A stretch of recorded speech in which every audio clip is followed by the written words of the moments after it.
chocolate. Bad chocolate. Ito guys, ito na yung pinag-mix namin ingredients ng peanut butter cookies. Ayan. Ayan na siya, yung mga ingredients. Ito yung mga ginamit. Ayan.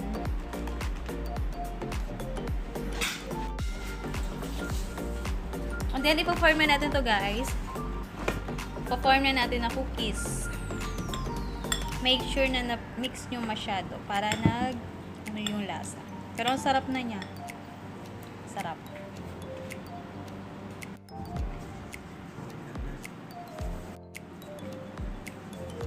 Yan. Kaya painitin natin yung oven para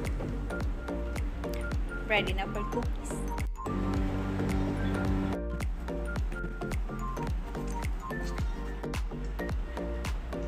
Yan, ito naman. Coffee. Coffee for madam.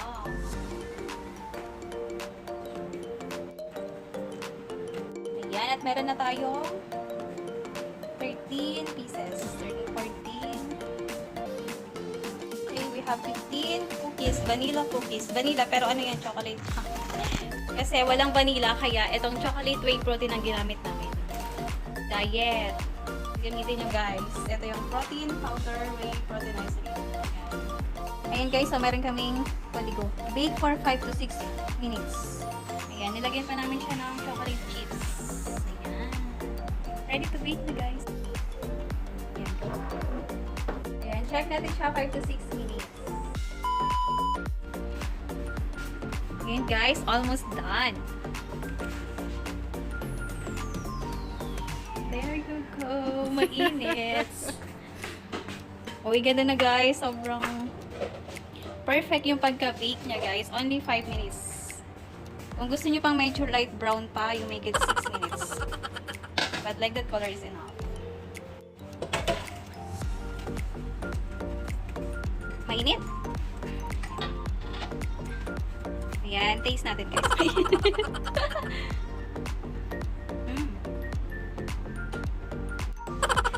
Mainit guys. Very hot. Pero masarap siya guys. Yummy. Wala mag-bake ng cookies. Kain tayo guys. Perfect.